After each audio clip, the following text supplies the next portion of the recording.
Hello बच्चों, कैसे हो आप सब लोग। मैं doctor Pawan Oberoi, former principal of Vidyottama girls PG college Khatauli district Muzaffarnagar. Students, हम बीकॉम थर्ड ईयर का जो ई कॉमर्स का हमारा पेपर चल रहा है उसमें मैंने 2-3 दिन पहले आपको चैप्टर स्टार्ट किया था साइबर क्राइम का। ठीक है, तो उसमें मैंने पार्ट फर्स्ट दिया था इस चैप्टर का। तो अब कुछ क्वेश्चन मेरे पास और रेडी होकर के आ चुके हैं। तो क्वेश्चन नंबर 26 तक जो है, जिन स्टूडेंट्स ने स्टडी ना करी हो तो वो मेरा चैनल सब्सक्राइब करके study with doctor Pawan Oberoi subscribe करने के बाद उसमें आप अपना e commerce specially for BCom third year CCS university अपना लिख करके पार्ट फर्स्ट उसमें साइबर क्राइम का देख सकते हैं। ठीक है स्टूडेंट्स, तो चलिए आज हम जो है पार्ट सेकंड यानी 26 से आगे क्वेश्चन स्टडी कर रहे हैं। स्टूडेंट्स, ये कंपटीशंस के लिए भी यही क्वेश्चन है जहां जहां पर साइबर क्राइम आता है कंपटीशन में। बट मैं बार बार बता देता हूं क्योंकि बीकॉम थर्ड ईयर चौधरी चरण सिंह यूनिवर्सिटी मेरठ में ये चैप्टर सिलेबस में है, तो इसलिए मैंने पर्टिकुलर जो है अपने उसमें यूट्यूब पे जो भी मैंने नाम दिया है तो इसलिए specially for CCS university Meerut इसलिए लिखा है ताकि उनके तो ये ट्रेडिशनल कोर्सेज में है ये। ठीक है, ई कॉमर्स, बाकी अदर्स में जो है ये कंपटीशन में है। तो चलिए स्टूडेंट्स, क्वेश्चन नंबर 26 से स्टार्ट करते हैं। ई कॉमर्स और चैप्टर है हमारा साइबर क्राइम। कि कंप्यूटर के दस्तावेजी स्रोतों को बिगाड़ने की दिशा में सूचना तकनीक यानी कि साइबर लॉ अधिनियम की धारा 65 के अधीन कितनी राशि का जुर्माना अधिरोपित किया जा सकता है। तो स्टूडेंट ऑप्शन नंबर है ए, 2 लाख रुपए का जुर्माना जो है वो लगाया जा सकता है। क्वेश्चन नंबर 28, सूचना तकनीक अधिनियम की धारा 66 ए को किस धारा के अधीन शमनीय अपराध घोषित किया गया है। तो स्टूडेंट सही आंसर है उसमें आपका ऑप्शन नंबर डी, धारा 77 ए। क्वेश्चन नंबर 29, कंप्यूटर संबंधी अपराधों के लिए सूचना तकनीक अधिनियम की धारा 66 के अंतर्गत कितनी अवधि के कारावास का उपबंध है। तो स्टूडेंट सही आंसर है उसमें ऑप्शन नंबर ए, 3 वर्ष तक का। ठीक है, क्वेश्चन नंबर 30, बेईमानी से कंप्यूटर के स्रोतों या सूचनाओं की युक्ति चुराकर प्राप्त करने की दशा में सूचना तकनीक अधिनियम की धारा 66 भी के अधीन कारावास की कितनी अवधि हो सकेगी। तो सही आंसर है स्टूडेंट ऑप्शन नंबर ए, 3 वर्ष। स्टूडेंट इसका मतलब यह है कि जो हमारा आईटी एक्ट है उसकी धारा 66 पी ये कहती है कि जो कोई भी किसी चुराए गए कंप्यूटर संसाधन या किसी भी कम्युनिकेशन सिस्टम से जिसके बारे में वो ये जानना चाहता है या विश्वास करने का कारण या बेईमानी से अगर वो प्राप्त करता है, ठीक है, तो किसी की भी तरह से उसको अगर जेल होगी तो उसको 3 साल तक की जेल हो सकती है या उसको 1 लाख रुपए तक का जुर्माना हो सकता है या उसको जेल और जुर्माना दोनों किया जा सकता है। इस स्थितियों पर निर्भर करता है। क्वेश्चन नंबर 31, सूचना तकनीक अधिनियम की किस धारा में शमनीय तथा अशमनीय अपराध घोषित है। तो स्टूडेंट ये है धारा आपकी धारा 77 ए, ऑप्शन नंबर डी। ठीक है, इसमें सूचना जो तकनीक है उसकी अधिनियम की धारा 77 ए में शमनीय और अशमनीय अपराध उपबंधित है। और धारा 80 जो है वो पुलिस अधिकारी, थोड़ा सा स्टूडेंट से अधिकारी मिसप्रिंट हो गया है तो करेक्ट कर लीजिएगा, तो पुलिस अधिकारी और अन्य अधिकारियों का प्रवेश या तलाशी लेने, ठीक है, इससे रिलेटेड उनकी पावर से रिलेटेड है। Question number 32, cyber law act जो है उसकी धारा 66 भी के अधीन वर्णित अपराध कैसा है। ठीक है स्टूडेंट्स, तो अभी देखिए पिछले क्वेश्चन में आया है, ठीक है, तो वो है ऑप्शन नंबर ए, शमनीय। ठीक है, क्वेश्चन नंबर 33, सूचना तकनीक एक्ट जो है वो किस धारा में अपराध कारित करने पर 5 लाख रुपए का उसमें प्रावधान है। तो स्टूडेंट वो है धारा 66, option number A. Question number 34, सूचना तकनीक अधिनियम की किस धारा 66C के अधीन अपराध करने पर कितने रुपए तक जुर्माना जो है वो लगाया जा सकता है? तो स्टूडेंट सही आंसर है ऑप्शन नंबर ए, 1 लाख रुपए का। अब इस क्वेश्चन को समझ लीजिए, बहुत ही इंपॉर्टेंट है।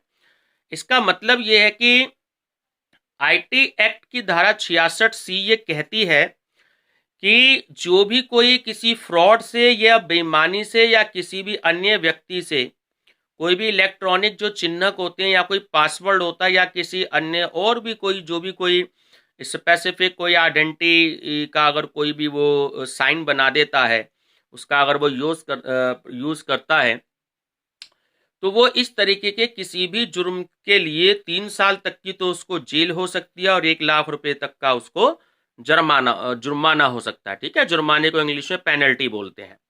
क्वेश्चन नंबर 35, सूचना तकनीकी अधिनियम की धारा 66C के अधीन अपराध का विचारण कौन करता है?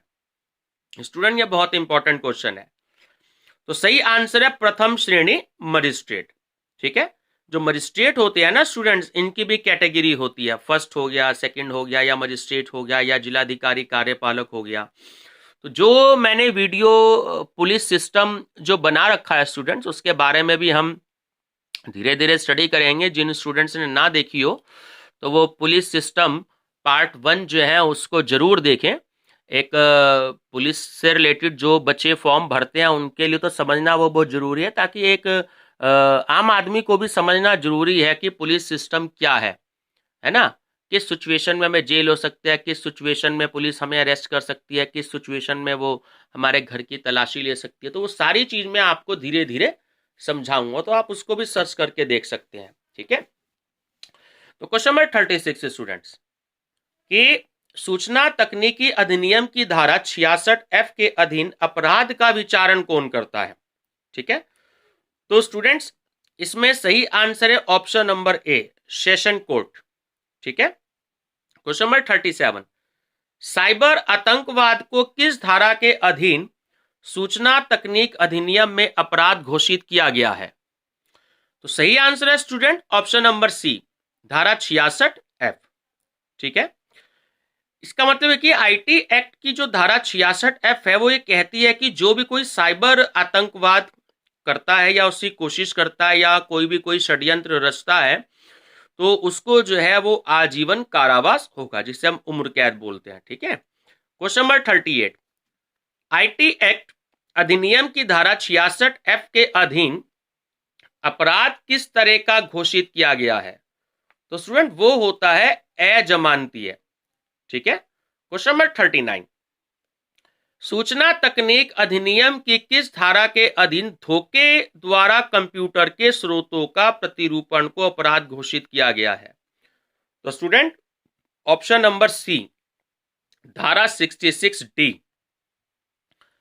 क्वेश्चन नंबर 40, सूचना अधिनियम एक्ट की धारा 66D के अधीन अपराध की दशा में कितनी अवधि के कारावास का दंड दिया जा सकेगा?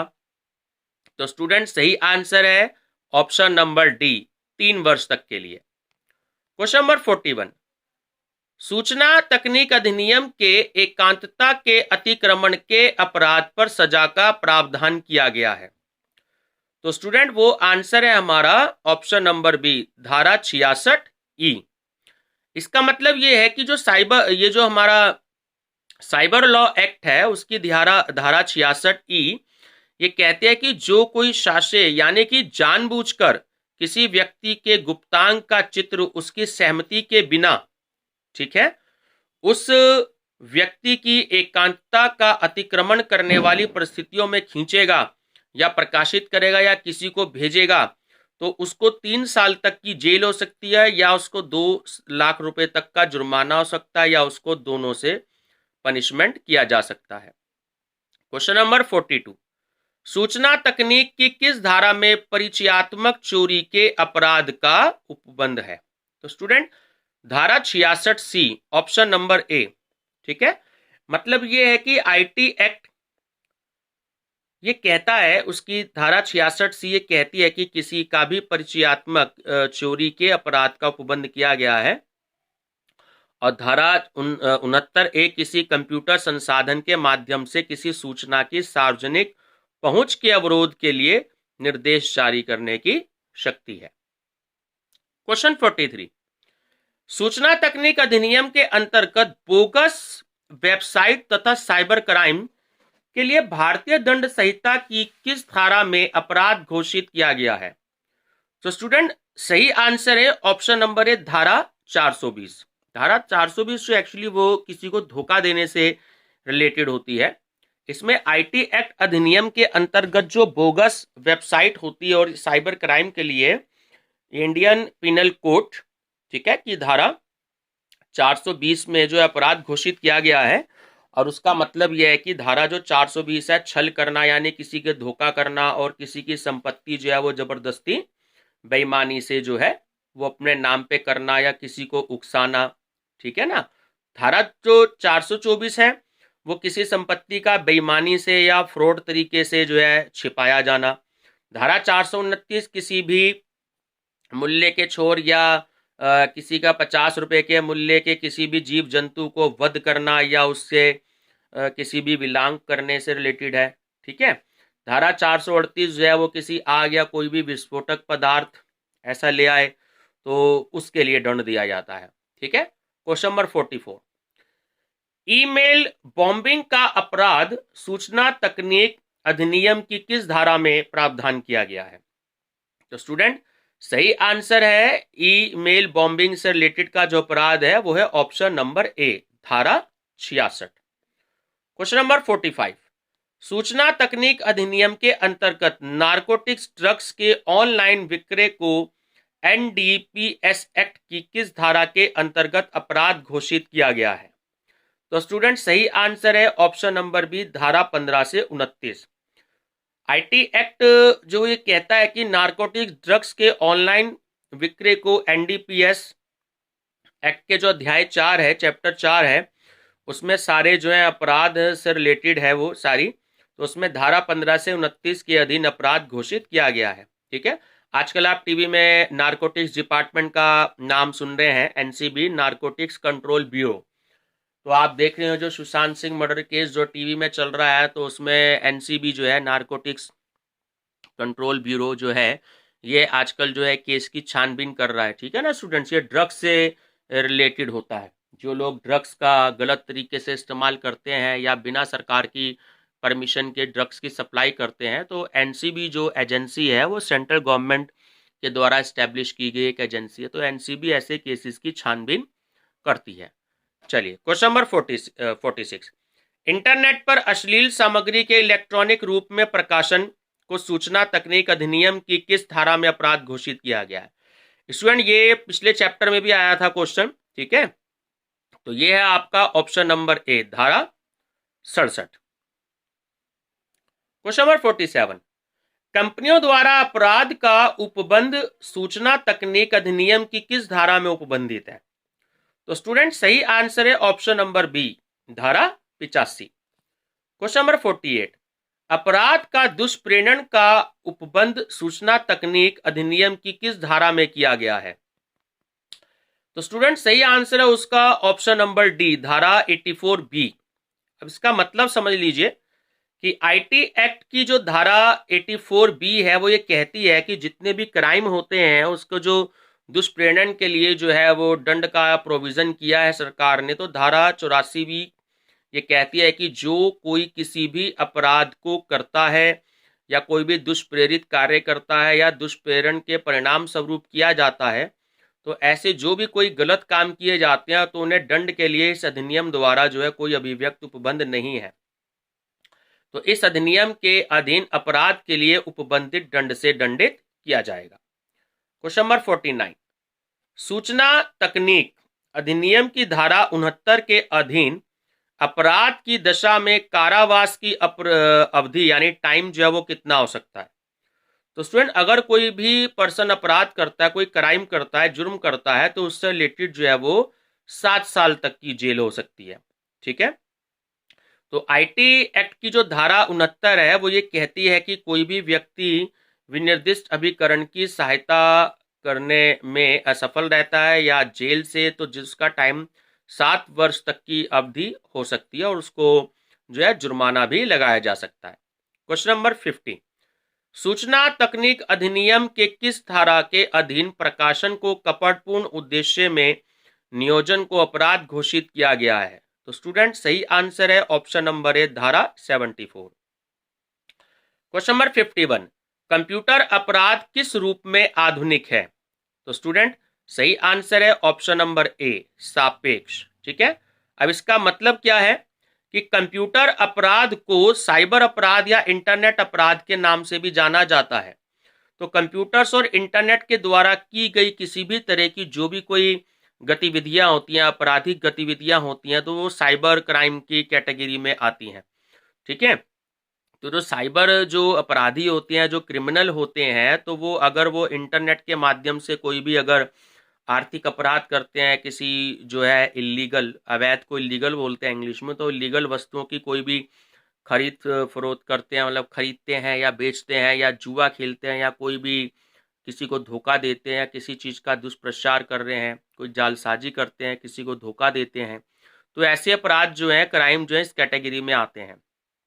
ठीक है, तो सरकार ने इससे रिलेटेड जो कानून बनाया है, जो हमने पिछला चैप्टर जो स्टडी किया था, तो उसे हम कहते हैं information technology act 2000। Question number 52, समर्थ अन्वेषक अधिकारियों के अभाव में। स्टूडेंट अन्वेषक होता है, इन्वेस्टिगेटर होता है, और अन्वेषण जो होता है वो इन्वेस्टिगेशन होता है। ठीक है, तो अभाव में कितने प्रतिशत हाईटेक अपराध अनसुलझे वो अज्ञात ही रह जाते हैं, मतलब जिनके बारे में पता ही नहीं लगाया जा सकता है, और जिनकी खोजी, जिनके बारे में पता नहीं लगाया सकता, बहुत कोशिश की जाती है। तो सही आंसर है स्टूडेंट ऑप्शन नंबर सी, 97%। ठीक है, चलिए, ये अपराध अनसुलझे ही रह जाते हैं, इनके बारे में पता लग नहीं रह पाता। ये हाईटेक लेवल के जो भी कोई क्राइम होते हैं कंप्यूटर से रिलेटेड, तो 97% जो है वो इनके बारे में पता लग ही नहीं पाता है। क्वेश्चन नंबर 53, भारत सरकार ने निम्नलिखित में से किसको अमल में लाकर कानून अमल करने वाली एजेंसियों को कंप्यूटर अपराधों के प्रति कठिनता में व्यवहार करने का अवसर दिया है? तो सही आंसर है स्टूडेंट्स ऑप्शन नंबर ए, समग्र सूचना सांकेतिक विज्ञान नियम 2000। ठीक है, क्वेश्चन नंबर 54, निम्नलिखित में से कौन कंप्यूटर अपराध के साथ जुड़कर जांच पड़ताल करने वालों का अपराधों को सुलझाने में सहयोग देते हैं? सही आंसर है स्टूडेंट साइबर न्यायिक। जो साइबर क्राइम है, इसको रोकने में साइबर न्यायिक कंप्यूटर अपराध या इंटरनेट अपराध के साथ जुड़कर जांच पड़ताल करने वाले अपराध जितने भी होते हैं, तो उनको सॉल्व करने में सहयोग करते हैं। ठीक है, साइबर कैफे आप सब जानते हैं कि जहां कंप्यूटर और इंटरनेट से संबंधित जो सुविधाएं उपलब्ध कराई जाती हैं, उसे जो है साइबर कैफे कहा जाता है। ठीक है, और साइबर न्यायिक में जो होती है, वो आप जानते हैं कि जो सीबीआई जो होती है, वो देश में इंटरपोल की नोडल एजेंसी है। ठीक है, ध्यान रखना, साइबर न्यायिक में ये जो सीबीआई है, ये देश में इंटरपोल की एक नोडल एजेंसी है। ठीक है, तो सीबीआई अंतरराष्ट्रीय जो मामले होते हैं, जो इंटरनेशनल लेवल के मामले होते हैं, तो इसको इंटरपोल की मदद से जांच पड़ताल करनी पड़ती है। ठीक है, चलिए, क्वेश्चन नंबर 55, साइबर आतंकवाद को सूचना तकनीकी अधिनियम की किस धारा के अधीन संज्ञेय या संज्ञान में अपराध घोषित किया गया है? तो सही आंसर है स्टूडेंट ऑप्शन नंबर बी, धारा 77 बी। क्वेश्चन नंबर 56, सूचना तकनीक अधिनियम की धारा 66 डी के अंतर्गत जुर्माना कितना अधिरोपित किया जा सकेगा? तो सही आंसर है स्टूडेंट ऑप्शन नंबर ए, 1,00,000 रुपए। क्वेश्चन नंबर 57, कंप्यूटर अपराध करने वाले व्यक्ति सामान्यतः कैसे होते हैं? तो सही आंसर है स्टूडेंट ऑप्शन नंबर ए, सुशिक्षित और अपने पेशे में दक्ष होते हैं, मतलब बिल्कुल एफिशिएंट होते हैं इस काम को करने में। ठीक है ना। क्वेश्चन नंबर 58, आजकल युवा वर्ग किसमें प्रवेश करके उसे नाश करते हैं, तोड़ देते हैं या बदलकर फाइलें, प्रोग्राम आदि चुराते हैं। तो सही आंसर है स्टूडेंट्स हॉकर्स वेबसाइट। ठीक है, तो आजकल क्या होता है कि कोई हैकर एक ऐसा व्यक्ति होता है जो सामान्यतः जो भी कोई प्रशासकीय नियंत्रण होते हैं या अभिगम प्राप्त करके, ठीक है, कुछ भी मतलब सीख करके, लर्निंग करके कंप्यूटर के सुरक्षा घेरे को तोड़ देता है ना। हैकिंग का जो विकास है वो फोन फ्रीकिंग, जो कि प्राधिकार के बिना फोन नेटवर्क के अन्वेषण को, ठीक है, इन्वेस्टिगेशन बोलते हैं अन्वेषण को, तो कहा जाता है। तो ये तकनीकी की मतलब टेक्नोलॉजी की हेल्प लेते हैं।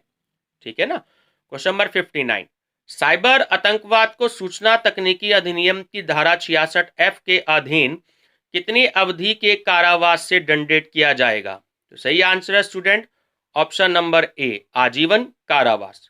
और स्टूडेंट इस वीडियो का लास्ट क्वेश्चन है कि साइबर आतंकवाद को किस धारा के अधीन अशमनीय अपराध घोषित किया गया है? तो स्टूडेंट सही आंसर है उसका ऑप्शन नंबर डी, धारा 77A। तो चलिए स्टूडेंट, इससे आगे का जो चैप्टर है नेक्स्ट वीडियो में हम स्टडी करेंगे।